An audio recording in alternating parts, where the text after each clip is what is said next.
গণতান্ত্রিক পদ্ধতিতে আপনি আপনার লড়াই লড়ে যাবেন, কেউ আপনাকে আটকাতে পারবে না। একদিকে বোমগুলি পিস্তল থাকবে, অন্যদিকে যদি আপনার হাতে সংবিধান থাকে, আপনাদের এখানে বলে যাচ্ছি সংবিধান দিনের শেষে জয়ী হবে, কোনো বোমগুলি পিস্তল জয়ী হতে পারবে না। হয়তো সাময়িক সময়ের জন্য বোমগুলি পিস্তল দিয়ে আপনাকে আটকে রাখার চেষ্টা করবে, কিন্তু যদি আপনি সংবিধানটাকে আটকে ধরে আঁকড়ে রাখতে পারেন, দিনের শেষে আপনি জয় হবে। ওই সমাজ বিরোধীরা আপনার কাছে পেরে উঠতে পারবে না। তাই বন্ধুগণ, কোনটা হাতে ধরবেন? কোনটা হাতে ধরবেন? একটু জোরে বলুন। এই সংবিধানের জন্য আমার শহীদ ক্ষুদিরাম বোস দেশের জন্য জীবন দিয়েছে। প্রীতিলতা ওয়াদ্দেদার, বাবা সাহেব আম্বেদকর থেকে শুরু করে স্বাধীনতা সংগ্রামীরা কেউ আত্মত্যাগ, কেউ আত্মবলিদান দিয়েছে। বেগম হযরত মহল, মাতঙ্গিনী হাজরা, ফুরফুরার পীর আবু বকর সিদ্দিক থেকে শুরু করে নেতাজি গান্ধীজি থেকে শুরু করে খান আব্দুল গফফার খান, বিরসা মুন্ডা, ভগৎ সিং, জাত বর্ণ দেখেনি তারা। দেশকে স্বাধীন করতে হবে, ব্রিটিশ অত্যাচারের হাত থেকে দেশকে মুক্তি দিতে হবে। তাই এখন সময়ের দাবি, আপনার মধ্যে থেকে প্রীতিলতাকে আমি খুঁজছি, আপনার মধ্যে থেকে মাতঙ্গিনী হাজরাকে খুঁজছি, আপনার মধ্যে থেকে সেই ভগৎ সিংকে খুঁজছি, আপনাদের মধ্যে থেকে সেই ক্ষুদিরামকে খুঁজছি, আপনাদের মধ্যে থেকে সেই বিরসা মুন্ডাকে খুঁজছি, যারা ব্রিটিশদের বিরুদ্ধে তৎকালীন সময়ে রুখে দাঁড়িয়েছিল। আর আজকের দিনে সংবিধানের অধিকারকে আঘাত দেওয়া হচ্ছে, সংবিধানের আর্টিকেলকে ভায়োলেট করা হচ্ছে। আমি আজকে এই দিনে দাঁড়িয়ে বলছি, পশ্চিম বাংলার বিশেষভাবে যারা সক্ষম, যারা লোকোমোটর সাংবিধানিক অধিকার, তারা আর্টিকেল 14, আর্টিকেল 16 তারা সঠিকভাবে বাস্তবায়ন হচ্ছে না, তার সাংবিধানিক অধিকারের উপর আঘাত দেওয়া হচ্ছে। শুধু তাই নয়, আরপিডব্লিউ অ্যাক্ট 2016 অনুযায়ী তাদের যে অধিকার পাওয়া দরকার, সেই অধিকার সঠিকভাবে তারা পাচ্ছে না। তাই আপনার আমার মধ্যে থেকেই, আপনার আমার পূর্বপুরুষ বিনয় বাদল দীনেশ, মাস্টার দা সূর্য সেন, ফুরফুরার পীর আবু বকর সিদ্দিক রহমতুল্লাহ আলাইহি, বেগম হযরত মহল থেকে শুরু করে গান্ধীজি, নেতাজি, তারা কারা আমার ছিল ভাই? আমাদের কারা ছিল? তারা আমাদের পূর্বপুরুষ ছিল নাকি? গান্ধীজি, নেতাজি, ফুরফুরার পীর আবু বকর সিদ্দিক থেকে মাতঙ্গিনী হাজরা থেকে শুরু করে লাখো লাখো স্বাধীনতা সংগ্রামীরা কারা কে ছিলেন? তারা হোসেন আহমদ মাদানী রহমতুল্লাহ আলাইহি, এরা কারা ছিলেন? আপনার আমার পূর্বপুরুষ ছিলেন। তাই আপনার আমার পূর্বপুরুষ যখন লড়াই করে ব্রিটিশ মুক্ত করতে পেরেছে, তখন হাতে ইন্টারনেট ছিল না, প্রশাসনে তখন নিরপেক্ষ ছিল না, প্রশাসন তখন ব্রিটিশদের চাটুকারিতা করত, ব্রিটিশ প্রশাসন ছিল। তারপরও ব্রিটিশদের বিরুদ্ধে লড়াই করেছিল। একদিনের লড়াই সংগ্রাম নয়, প্রায় 190 বছর ধরে লড়াই সংগ্রাম করার পরে দেশকে স্বাধীন করেছে। সেই দেশ স্বাধীন হওয়ার পরে সংবিধান পেয়েছেন, অধিকার পেয়েছেন। আপনি নারী, আপনি মাথা তুলে বাঁচতে পেরেছেন। আপনি পুরুষ, আপনি আপনার অধিকার পেয়েছেন। আপনি সরকারি কর্মচারী, আপনি আপনার হকের দিয়ে পাবেন। আর কৃষক তার হক, তার উৎপাদিত ফসলের দাম পাবে। এইগুলোর জন্য সংবিধান তৈরি হয়েছে, বিচার ব্যবস্থা তৈরি হয়েছে, ভোটিং সিস্টেম তৈরি হয়েছে। আজকে দুর্ভাগ্য আমাদের, কি কেন্দ্র সরকার কি রাজ্য সরকার এই গণতন্ত্রকে মান্যতা দিতে চাইছে না। তাই আমাদেরকে নতুন ভাবে জাগ্রত হতে হবে। সেই বিরসা মুন্ডার উত্তরসূরি আপনি, সেই আশফাকুল্লাহর উত্তরসূরি আপনি, সেই ফুরফুরার পীরের উত্তরসূরি আপনি, সেই হোসেন আহমদ মাদানির উত্তরসূরি আপনি, সেই আপনি গান্ধীজির উত্তরসূরি। আপনার গান্ধীজি, আপনার পূর্বপুরুষ, তাদেরকে আপনাদেরকে ফলো করতে হবে, নেতাজির আদর্শকে ফলো করতে হবে, এই শহীদ ক্ষুদিরামের আত্মত্যাগকে ফলো করতে হবে, এই আত্মবলিদানকে ফলো করে আমাদের ঐক্যবদ্ধ হতে হবে।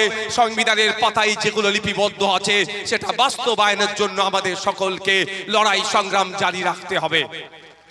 তবে লড়াই সংগ্রামটা কোন পথে হবে? লড়াই সংগ্রামটা কোন পথে হবে? ওকে ইশারা করলে হবে না, ওকে বলা আছে, আমার ওকে ইশারা করলে হবে না, ওকে তো বলা আছে। লড়াই সংগ্রামটা কোন পথে হবে? হিংসা দিয়ে নাকি? কাঁটা দিয়ে কাঁটা তোলা যায় জানা যায়, কিন্তু দুর্গন্ধ দিয়ে দুর্গন্ধ ঢাকা যায় না। এটা মাথায় রাখবেন। আমাদের পূর্বপুরুষেরা দেশকে স্বাধীন করতে পেরেছিল, তারা শৃঙ্খলাবদ্ধ ছিল, তারা ঐক্যবদ্ধ ছিল, সেই জন্যই সমস্ত অন্যায়ের বিরুদ্ধে তারা লড়াই করে জয়ী হতে পেরেছে। তাই আমাদেরকেও শৃঙ্খলাবদ্ধ হতে হবে, ঐক্যবদ্ধ হতে হবে।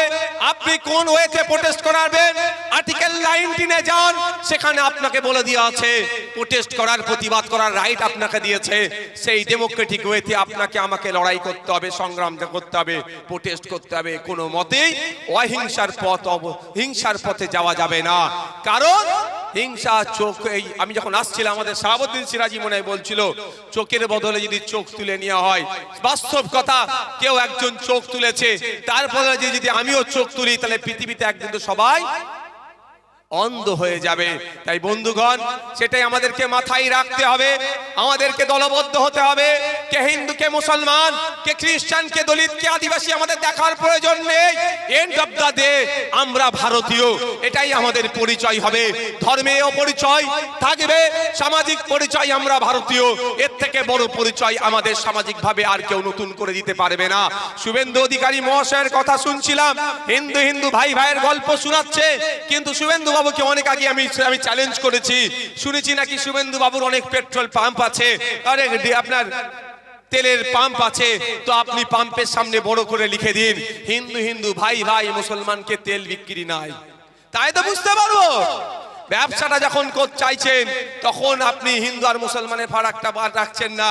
যখন ভোটের দরকার, সহজ সরল হিন্দু ভাইকে আপনি উস্কে দেওয়ার চেষ্টা করছেন।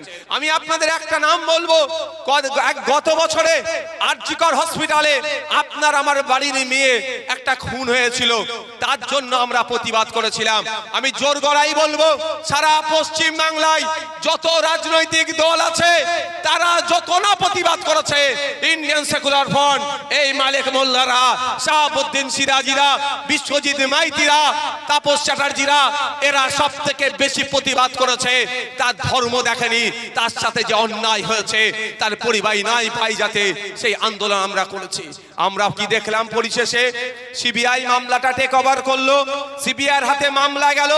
ভালো কথা, সিবিআইয়ের হাতে মামলা গিয়েছে, কিন্তু আমি দেখে অবাক হয়ে গেলাম, সে যখন সিবিআই চার্জশিট দিচ্ছে, সেই চার্জশিটে তার পরিবার কি বলছে, ওখানে কে ভিড় করছে না?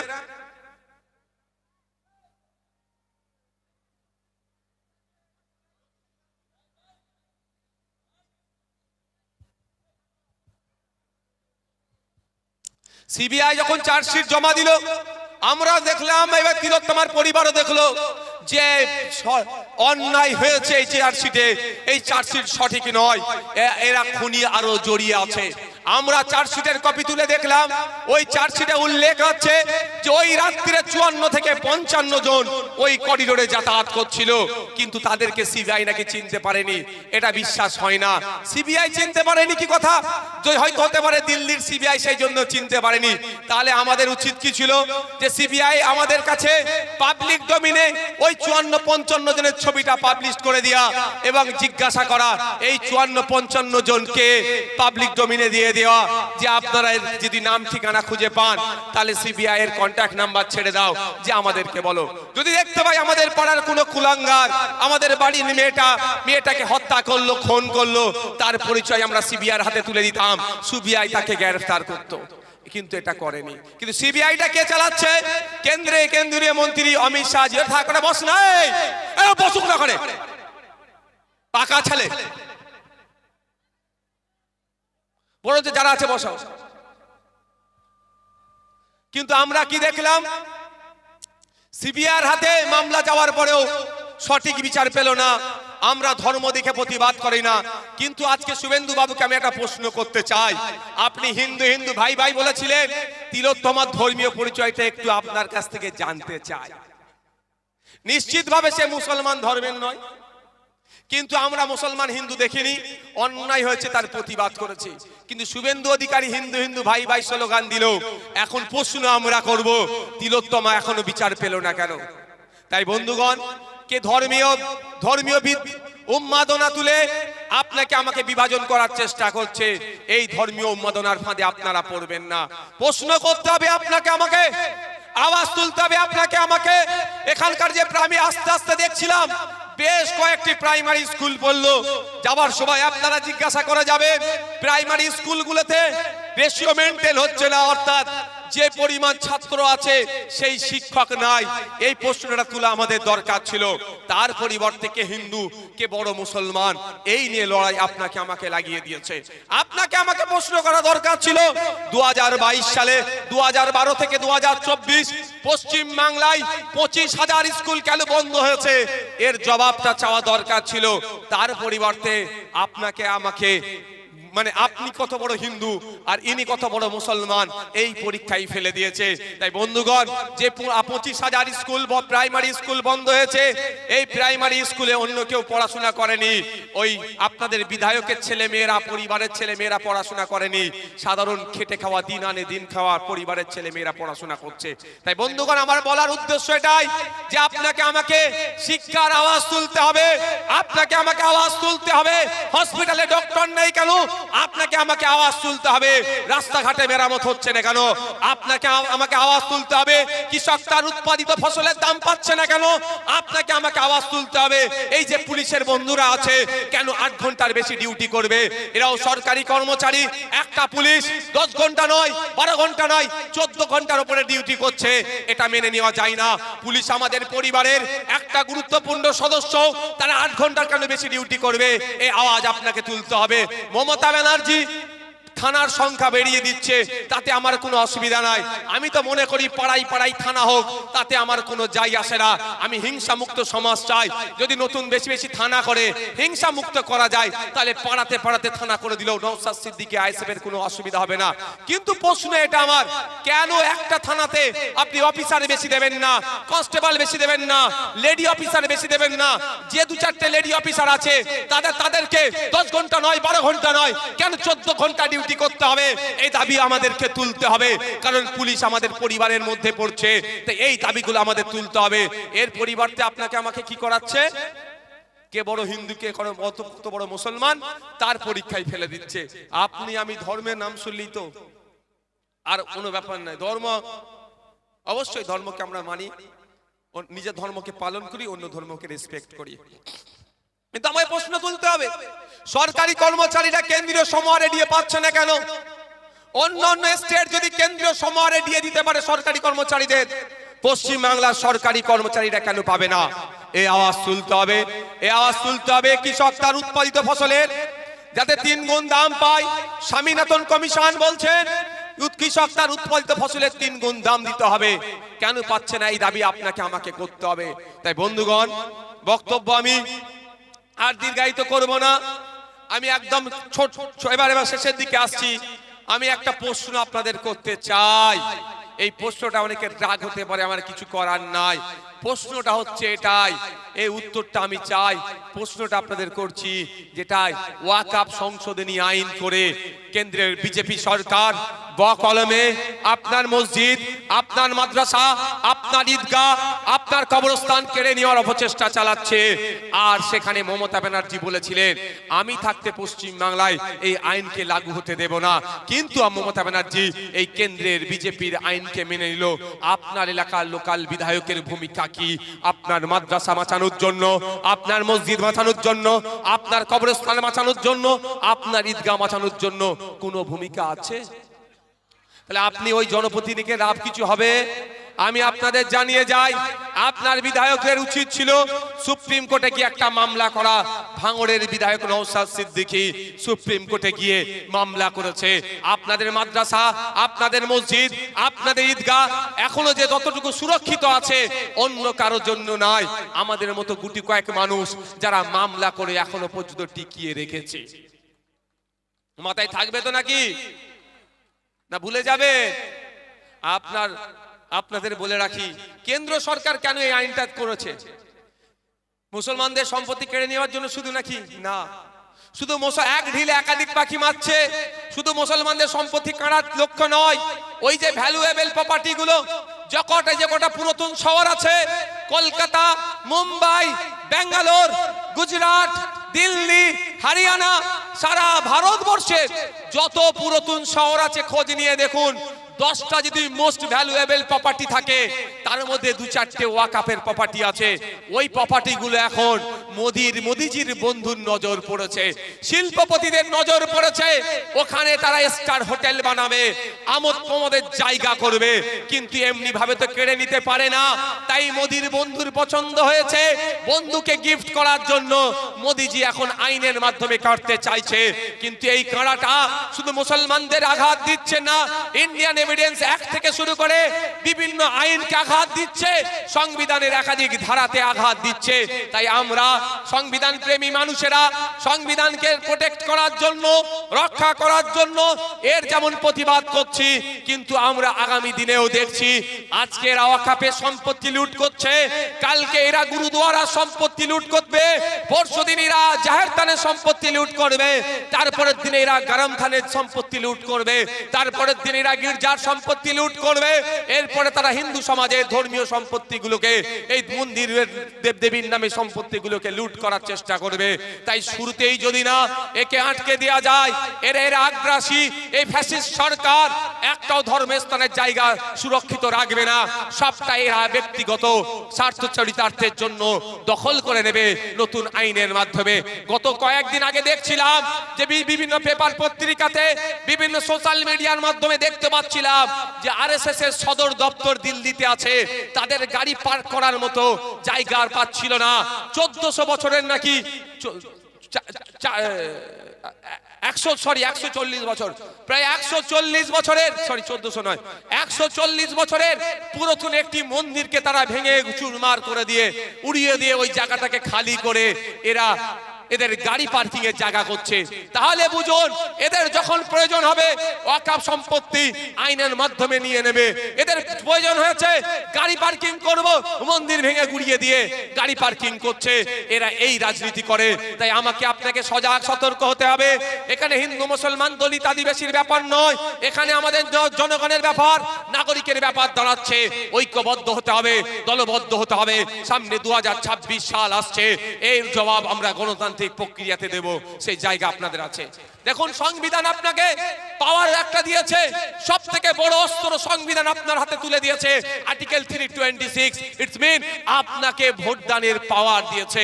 মোদিজির একটা ভোটের যত ক্ষমতা, নওশাদ সিদ্দিকী এমএলএ একটা ভোটের অতটাই ক্ষমতা, মমতা ব্যানার্জি রাজ্যের চিফ মিনিস্টার, ওনার ভোটের অতটাই ক্ষমতা, আর আপনারা যারা চটে বসে আছেন আপনাদেরও ভোটের একই ক্ষমতা। এটাই আমাদের ডেমোক্রেসি, আমাদের মহান সংবিধানের পাওয়ার দিয়েছে। তাই আপনারা, আপনাদের সাথে ইনজাস্টিস হলে, আপনাদের সাথে অন্যায় হলে যেমন প্রতিবাদ হবে, গণতান্ত্রিক প্রক্রিয়ায় প্রতিরোধ হবে এবং আইনি লড়াই হবে, ঠিক সাথে সাথে আপনাকে আমাকেও সংবিধান প্রতি 5 বছর ছাড়া ছাড়া যারা আইন তৈরি করছে, যারা আইনের বাস্তবায়ন করছে, তাদেরও পাল্টানোর সুযোগ দিয়েছে। তাই আমরা প্রতিবাদ করব, প্রতিরোধ করব গণতান্ত্রিক প্রক্রিয়ায়। আগামী 5 বছরের জন্য 2026 সালে আমাদের কাছে সুযোগ আসছে। ভাঙর যে আশার বীজ বপন করেছে, সেই বীজ আজকে গাছে পরিণত হয়েছে। শুধু ফলের অপেক্ষা। ভাঙর ফল দেবে, ক্যানিং ফল দেবে, ঘুটিয়ারছড়ি ফল দেবে, বাসন্তী ফল দেবে, দার্জিলিং ফল দেবে, জঙ্গলমহল ফল দেবে। সুষ্ঠু সমাজ ব্যবস্থা একটা গড়ে তুলব। সেই সুন্দর সমাজ ব্যবস্থা, সেই সকালে নারী তার অধিকার নিয়ে মাথা তুলে বাঁচবে, পুরুষ তার অধিকার নিয়ে মাথা তুলে বাঁচবে। সরকারি কর্মচারীরা কেন্দ্রীয় সমাহারে ডিএ পাবে, 6-8 ঘন্টার বেশি তারা ডিউটি করবে না, শূন্য পদে পূরণ হবে। বাচ্চারা স্কুলে গিয়ে শুধু মিড ডে মিল খেয়ে চলে আসবে না, ওখান থেকে এই শিক্ষা, উপযুক্ত শিক্ষা নিয়ে ফিরে আসবে। রাস্তাঘাটের আমূল পরিবর্তন হবে, উন্নয়ন হবে, কৃষক তার উৎপাদিত ফসলের দাম পাবে, বেকারত্বের জ্বালায় যারা জ্বলছে তাদের কাজের ব্যবস্থা করা হবে। এটাও আপনাদের বলে যায়, 2026 সাল আসছে, বাংলার মানুষ যদি আমাদের সুযোগ দেয়, অন ফ্যামিলি অন জব, প্রত্যেকটা পরিবার থেকে একজন করে চাকরির ব্যবস্থা আইএসএফ করবে। আপনাদের এখানে কথা দিয়ে যাচ্ছি, বক্তব্য আমি আর দীর্ঘায়িত করব না। আমার বক্তব্য এখানেই আমি ইতি টানলাম। তবে আমি বলি, আমি চলে যাওয়ার পরেও এখানে বক্তব্য চলবে, রক্তদানের কার্যক্রম চলবে। আপনাদের অনুরোধ করছি, আপনারা রক্ত দিন। রক্ত দিলে আপনার কিছু ক্ষতি হবে না। মেডিকেল সায়েন্স বলছে প্রতি 90 দিন পুরুষ মহিলা 120 দিন ছাড়া ছাড়া যদি রক্ত দেয় ক্যান্সারের সম্ভাবনা কমে যায়, স্ট্রোকের সম্ভাবনা কমে যায়। পৃথিবীর 10টা ভয়ঙ্কর রোগের মধ্যে 2টো রোগ কিন্তু হচ্ছে ক্যান্সার, স্ট্রোক। তাই আমি বলবো রক্তদান শিবিরে রক্ত দেবেন। 90 দিন পরে যদি আইএসএফ রক্তদান শিবির না করে চিন্তার কথা কোনো কারণ নেই। যদি তৃণমূল করে আপনাদের আমি বলে যাচ্ছি নির্দ্বিধায় পরের 90 দিনের মাথায় আপনারা গিয়ে তৃণমূলের ক্যাম্পে রক্ত দেবেন, আমার কোনো অসুবিধা নাই। কারণ কি আমাদের রক্তের প্রয়োজন হলে আমরা ব্লাড ব্যাংকে গিয়ে বলি না আমি আইএসএফ করছি, আমি আইএসএফ এর ছাড়া কারো রক্ত নেব না। আমি ব্লাড ব্যাংকে গিয়ে বলি না যে আমি মুসলমান, আমার মুসলমান ছাড়া রক্ত দেব না, এ কথা কিন্তু আমরা বলি না।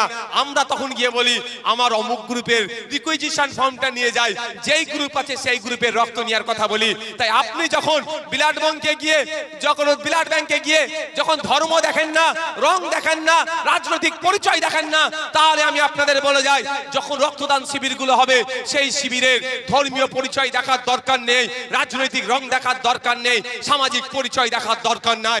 90 দিন 120 দিন ছাড়া ছাড়া আপনারা আপনাদের সামনে যে শিবির পড়বে সেখানে গিয়ে আপনারা রক্ত দেবেন। এই রক্ত দিয়ে বার্তা দেবেন রক্ত কলকারখানায় তৈরি হয় না, রক্ত মানব শরীর থেকে মানব শরীরে দেই। আমার যখন রক্তের প্রয়োজন হয় আমি তখন রক্তটাকে খুঁজি, কার রক্ত আমি দেখিনি। সুতরাং আর কারো যখন রক্তের প্রয়োজন হবে কে রক্ত দিচ্ছে সেও সেটা দেখবে না। তাই বলবো বন্ধুগণ, ইতিপূর্বে এইখানে এত ভয়ের পরিবেশ তৈরি করার পরেও, আতঙ্কের পরিবেশ তৈরি করার পরেও, একাধিক ডেট পরিবর্তন করার পরেও ইতিপূর্বে এখন পর্যন্ত এখন 12টা বাজে এই মুহূর্তে 350 অধিক রক্ত যোদ্ধা আজকে আমাদের শহীদ ক্ষুদিরাম বোসের স্মরণে যে রক্ত অর্পণ শিবির হচ্ছে, আর সারা পৃথিবী জুড়ে যত বিশেষভাবে যারা সক্ষম তাদের রেকগনাইজ করার জন্য যে রক্তদান শিবির হচ্ছে, তারা আমাদের 350 যোদ্ধা তাদেরকে রেকগনাইজ করছে, তাদের কাজকর্মকে স্যালুট করছে এবং আমাদের বীর যোদ্ধা ইতিহাসের পাতায় যিনি স্বর্ণাক্ষরে লিপিবদ্ধ আছেন শহীদ ক্ষুদিরামের আত্মত্যাগকে রিকগনাইজ করছে, স্যালুট করছে বলে তা আজকে আমরা এখন পর্যন্ত 350 ডোনার রক্ত দিয়েছে। যারা বাকি আছেন তাদেরকে বলবো এই ক্যাম্প চলবে আমাদের দীর্ঘক্ষণ চলবে, আপনারা আসুন, আপনাদের রক্ত দিন। আপনার রক্ত দিলে যেমন সম্প্রীতির, যেমন ঐক্যের বার্তা ছড়াবে, রক্ত দিলে যেমন সৌহার্দ্যের পরিবেশ তৈরি হবে, রক্ত দিলে যেমন আমার গাড়িতে দিয়ে দেবে, রক্ত দিলে যেমন ঐক্যের পরিবেশ তৈরি হবে, এই রক্ত দিলেও আপনার স্বাস্থ্য ভালো থাকবে। তাই অনুরোধ করছি, আমি এক বিশেষ কারণে একটু বেরিয়ে যাচ্ছি, সেই কারণটা আপনাদের বলবো। একবার বলেছিলাম, খেয়াল আছে তো, যে আমি সুপ্রিম কোর্টে এসআইআর এর বিরুদ্ধে মামলা করেছি, মামলা নাম্বার 68,938/2025। তো তাই আপনাদের বলবো সেই একটা আমি গোপনে গিয়ে কাজটা করে এসেছি তো কিছু, হ্যাঁ, তো আজকে আমি বেরিয়ে যাচ্ছি, তো কিছু ভালো আপনাদের জন্যই আছে, এটাও আপনাদের আমি বলে যাচ্ছি। এসআইআর করে নাটক করলে আপনারা চিন্তিত হবেন না, ক্যানিকের মানুষ চিন্তিত হবেন না, এই বদরান মানুষ চিন্তিত হবেন না, এসআইআর নিয়ে আপনারা চিন্তিত হবেন না। আমি এখানে আপনাদের কথা দিয়ে যাচ্ছি, এসআইআর এ অন্যায় ভাবে যদি একটা ভোটারের নাম বাদ পড়ে, সেই একটা ভোটারও যদি তৃণমূলের হয়, ওই তৃণমূলের লোকটার জন্য ইন্ডিয়ান সেকুলার ফ্রন্ট আইনি লড়াই করবে, এখানে কথা দিয়ে যাচ্ছি। আপনারা নিশ্চিন্তে থাকুন, কারণ সামাজিক পরিচয়, রাজনৈতিক পরিচয় ভিন্ন হতে পারে, কিন্তু আপনাদের রাজনৈতিক পরিচয় ভিন্ন হতে পারে, সামাজিক পরিচয় আমরা এক, আমরা ভারতীয়। সুতরাং আর্টিকেল 326 যদি ভায়োলেট করে, তার অধিকারকে বাস্তবায়ন করার জন্য, তার অধিকারকে ফিরিয়ে নিয়ে আসার জন্য, তার পাশে তার দল থাকুক আর নাই থাকুক, আইএসএফ থাকবে, শাহাবুদ্দিন সিরাজিরা থাকবে, এই অঞ্চল নেতৃত্বরা থাকবে, হাজী সাহেবরা থাকবে, সর্বোপরি আপনাদের ছোট ভাই নওশাদ সিদ্দিকী তার পাশে থাকবে। আমি কথা কেন বললাম? মসজিদ কেড়ে নিচ্ছে, মাদ্রাসা কেড়ে নিচ্ছে, তৃণমূলের লোকের দাদর যে কবরস্থানে শুয়ে আছে সেই কবরস্থানটাও কেড়ে নেওয়ার চেষ্টা করছে বিজেপি। তৃণমূল কিন্তু তৃণমূলের নেত্রী ওর মানে তার দলের কর্মীর দাদুর কবরটা বাঁচানোর জন্য কথা বলছে না, তৃণমূলের কর্মীর দাদুর কবরটা বাঁচানোর জন্য সেই নওশাদ সিদ্দিকী লড়াই করছে। তাহলে এসআইআর এ যদি নাম বাদ পড়ে, লড়াইটা মমতা ব্যানার্জি করবে না, করবে সেই নওশাদ সিদ্দিকী, করবে এই খাম চিহ্ন।